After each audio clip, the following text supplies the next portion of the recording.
Hey everybody, this is Brad Dyke saying hi. I wanted to just reach out to you real quick and say, hey, the next step of our effort in this discovery of rebuilding a data center for an enterprise environment is to really take a good close look at how my wiring is in the house, what is that wiring, and how do I reinvent that so it's going to be more scalable to all the things I'm doing.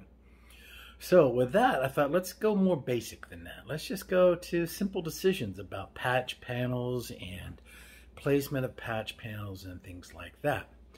So with that being said, the first thing to do is to introduce to you the two types of patch panels I'm looking at in regards to working with how I want to place in my wiring and so on and so on. Now, this rack I've already done a video on, but I'm using it as a staging area, and I have two classifications of racks that are involved here. It's called a standalone 1U, which can be mountable on a wall, and then yeah, technically it's a rack.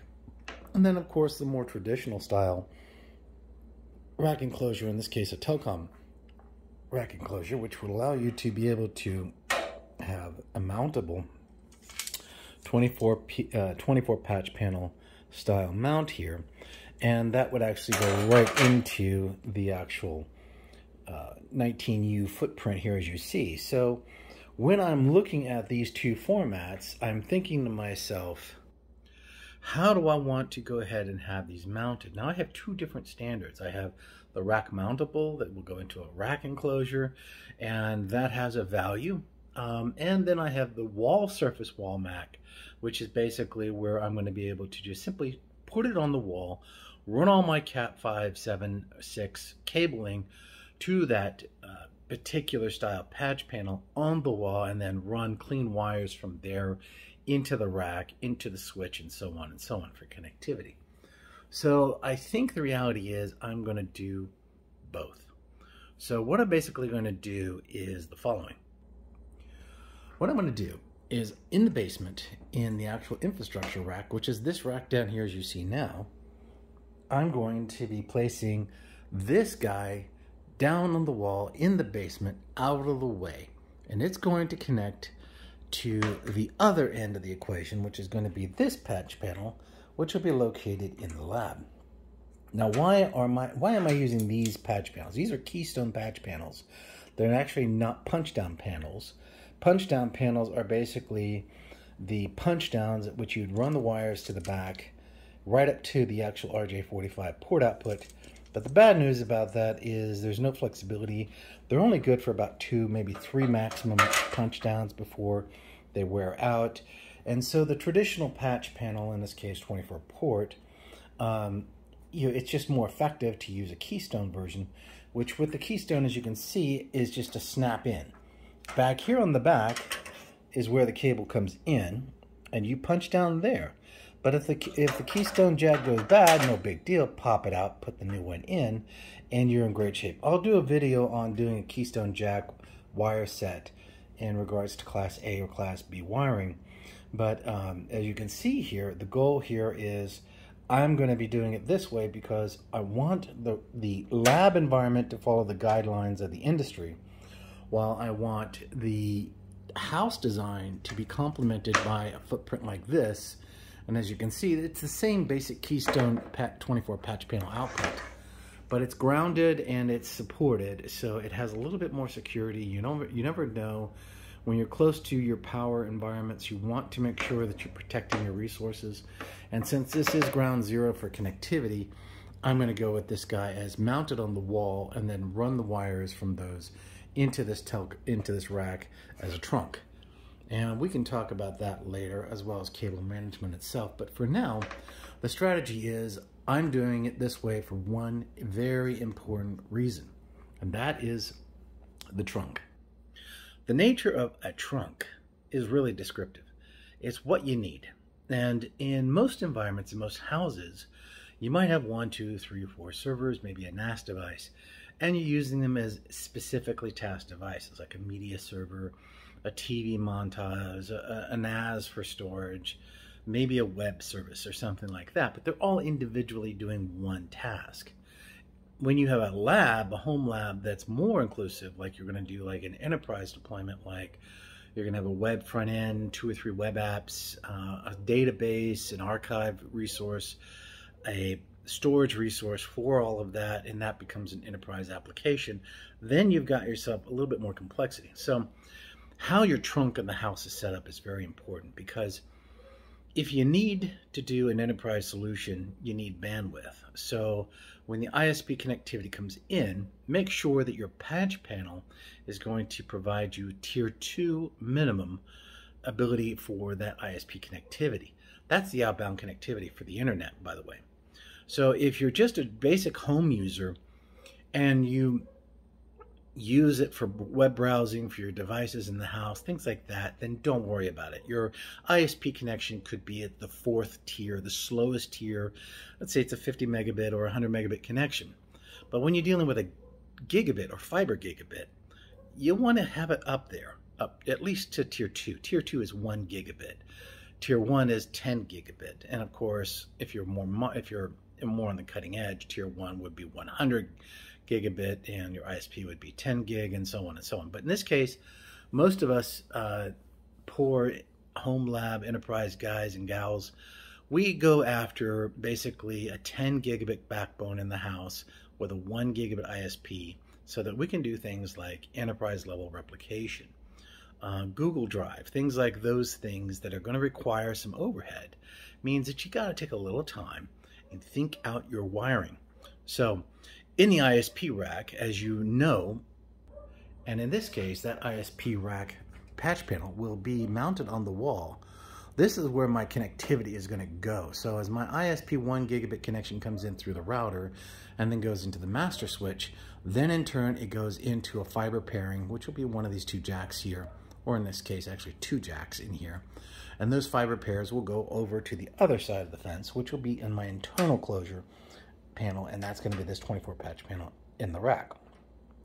And this will allow me to have direct 1 gigabit bandwidth directly to the ISP. So if you are just a home guy with a couple of servers, then what you can do is a little less. You can basically directly wire into your cabinet with your ISP. Forget the patch panel altogether, but at the house level, consider having a patch panel just for all of your basic Cat 5, Cat 6, Cat 7 requirements that you'd like to have. Usually when this is that kind of situation, you have 1 workstation, maybe 2 workstations that are your tech gurus' computers, and they need access to whatever's in the lab area, and that would be bandwidth for like NAS dumping when they're doing their videos or they're doing any type of explorations and so on. The end result is that, you know, they'll have 1 or 2 patch panels for that, but all the other patch panels connections will be for the generic house needs. And I mean generic house needs, like I recommend that you have your TV if it has Cat 5 capability, and other devices that need Cat 5, you should use the Cat 5, because obviously you're not dependent on Wi-Fi, and secondly, it's a secure connection. So with that being said, this video was just to give you an idea of how do you think this out. I mean, you really have to start with a piece of paper. On that paper, write down, what do you want to do? Do you have a lab, a home lab? What do you do in the home lab? Are you wanting to learn things like databases, or are you wanting to do sync replication between point A and point B? Are you wanting to explore the nature of enterprise applications like HANA, SAP, or you might want to do site-to-site storage testing, like you have a computer at work and you have a system at home, and you create a small VPN tunnel and you can replicate data.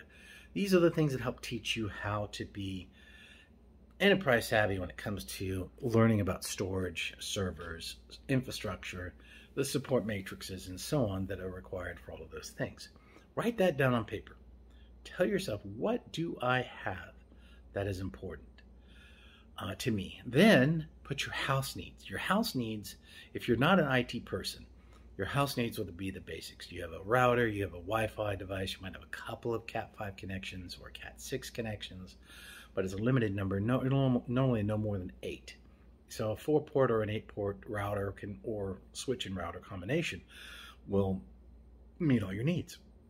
By writing this down on paper, you're going to get a clear idea. Do I need a patch panel at all? Yeah or no? Do I want to go Wi-Fi all the way and skip the whole headache? But there are other headaches involved in that equation as well. And, by asking those questions, you very quickly find out, hey, I don't need this. Or you can say, you know what? I need this. I'm learning. I'm on a job. I need to go to this next level. I want to be able to work with firewalls, switches, repairs, VLANs, and so on. Yeah, absolutely. You should consider a Keystone patch panel. And like I said about the patch panels, these patch panels don't have to be fully populated. The nice thing is, as you can see here, it's just a simple snap-in, and you can disconnect them and coil up your reserved wires if you're not using them, or you can just simply run, let's say 8. I'd say no, anything more than 8 wires you should consider a 12 or a 24 port patch panel. But by doing it this way, it's intelligent, it's scalable. It's not about having the perfect and pretty looking setup. It's about having something that's adjustable, malleable, scalable, and able to do that next project. And with that, these are very functional type patch panels which you can work with that will give you a really good ability to build them up and shrink them down as you want. And Keystone doesn't require that it be Cat 5, Cat 6, Cat 7. It could be a fiber optic pairing set. It can be a paired. It can be a transition for like a style can interface for InfiniBand crossovers and so on. You can put different types of connectivity in here if the Keystone Jack is made for it. Make sure that you research the Keystone Jack availability for what you're trying to use in the patch panel. There are other types of patch panels for, let's say, SAS pairing sets, InfiniBand high scale connectors, and so on and so on. They exist. They're not cheap, but if you want to do that as well, you can. But at the most part, I find that this particular situation is the Keystone Jack standard is the best solution out there. So as promised, what I'll also do in regard to this is I will be showing you with my new tripod, so please forgive me if that video is not so great because I've not used a tripod before, I just use my hands. We're going to be showing you how to do an A-class and a B-class Cat 5, Cat 6, Cat 7 style Keystone Jack wire mounting. And I'll show you that by using Cat 6 class wire, 7 class wire onto a Keystone Jack. And now, how do you properly secure it? How do you properly punch it down? How do you test it? And so on and so on. So with that being said, God bless. I hope this video is something you enjoy, and I'm still building and I'm still changing. It's going to take probably 2 months before I have everything in place. And unlike most IT videos, I tell everyone, take your time. It's important that you take your time, because if you don't and you don't do it right, then you're going to have to do it again. The videos aren't about getting it all done in a single video. It's about doing it in steps, and that will add up to a success story if you give it a chance. Well, I'm going to let you go. God bless, and have a great week. Thanks.